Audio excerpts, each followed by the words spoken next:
Cancel. Schweezy. First article we got is from AV Club. Drake wonders if he's been in a coma since his Degrassi audition. Have you ever gotten like so high, bro, that you don't even know if anything is like even real at all? Drake has. Celebrities, they really are just like us.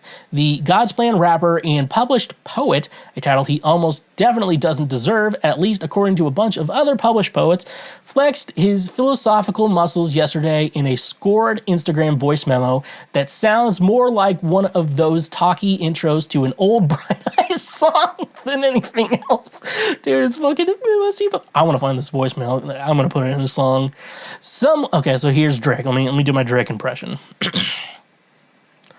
Someone asked me the other night what my biggest fear is, and I've never really had a good answer for it. But my answer was that all this is for nothing. He begins before detailing about his musing sent... I didn't do a very good impression. We're just going to speak in my normal voice. Musing sent them deep into a spiral of thought about his life and how surreal it feels at times. Which, fair, the guy has been famous since he was 15 and achieved success beyond most of our wildest dreams. That must be pretty hard to wrap your head around at times. But Drake, the visionary behind such stanzas as "Those guys are so burnt out, we can smell it from here," and "I'm not for you," I'm really starting to put two and two together, because it's a four, yeah, is not exactly a master of metaphor. Nope, he means surreal, literally, like maybe his whole life has been a drug-induced coma hallucination. His video continues, "I go back to the day when I was like 13 or 14. I had an audition for a TV show that ultimately shaped my life, Degrassi. And before my audition, I went to this kid's house and out of, I guess, a desire to be accepted, I would succumb to peer pressure. And I got high with these kids right before my audition. And I kind of wonder, like, maybe I'm still high, maybe I'm in some coma, and this is just like me playing out my ideal life, and that concept has stuck with me for a lot of years. I mean, it feels like reality, it feels tangible, but I definitely wonder sometimes. One might think that this writer or any other human being on the planet could easily assuage this concern, because we can, very obviously tell that Drake is a grown man interacting with other sentient beings and is not, in fact, a 13-year-old stone kid in a coma. But maybe that's not big brain enough of us. Maybe he's right, and we're all living in a simulation inside Drake's head.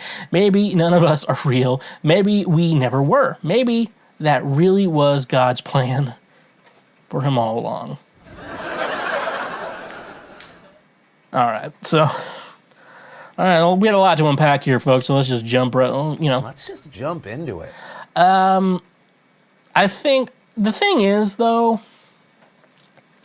I think we've all kind of had this thought, that thought before, is like, I think we've all questioned the simulation, and if your life is shit, I would say that you need to question whoever's running the simulation you're in. I don't know. I don't believe in like the simulation, but I think it's fair to say we've all at least thought about it for a minute.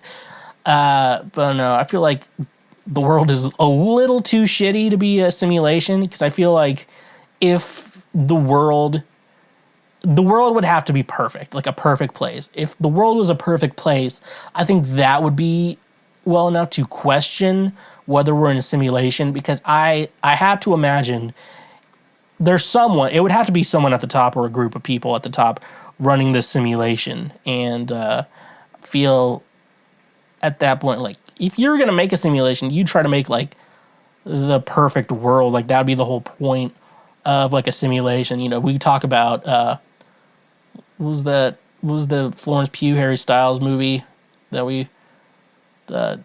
oh no, what was that movie called? It was, Olivia Wilde, Harry Styles movies. I think it's like Don't Worry, Darling. Is it? Yeah, Don't Worry, Darling. I figured it out. Everyone at home is like, it's fucking Don't Worry, Darling. God fucking damn it, Schweezy. And I'm like, I'm sorry. Okay, I'm trying to do a show here. So yeah, well, there could be a simulation like that, because in that simulation, isn't it like it's a great world. It's like the guys go out to work and the women, just get to socialize and be themselves. And, some people woke up in the simulation and you're like, you know what? This isn't that bad. I'm fine with this. And then some women are like, let me out of here. I had a great life. So that's cool. So now we get to the point where it's like we're in Drake's simulation, and I gotta say, Drake, good for you, good for your simulation, but I'm gonna tell you right now, your simulation kind of sucks, dude. It's not good. If this is your simulation, if we're all in your world, you need to fucking figure out world peace immediately, because I feel like the whole idea of being human, that we're humans, is that like all, we're always, I think everyone's always going to go to war with everyone or have peace, or at one point, like, I feel like war isn't, like, I'm not for it, but I think it's going to happen for the most part. And in reality, it's because wars make money for people, and it just kind of all comes back around. And so that is a weird theory I heard, that was like the purpose of the CIA is to make sure we are currently always in war. So very interesting stuff, and I guess that's why military recruitment is so heavy. So it makes it easier for the fatties like me. But anyways, Drake, if you're hearing this, which I guarantee you, I don't know why you would not check out this show, just know your simulation kind of sucks, and you should do something about it. Watch The Truman Show. I don't know if that's the best answer. What's a good simulation? Don't watch. Maybe The Matrix isn't a good one either. I don't know. Is there any good simulation movies where it's just like everyone's happy and like they're like, you know what? Actually, no, there would be no conflict. And to have a story, you have to have conflict. So, yeah, probably is going to be a no from there. So, at least you heard my thoughts on the simulation theory. So, cool stuff, slick stuff, neat stuff. Thank you for watching this clip. Watch it again or watch something else.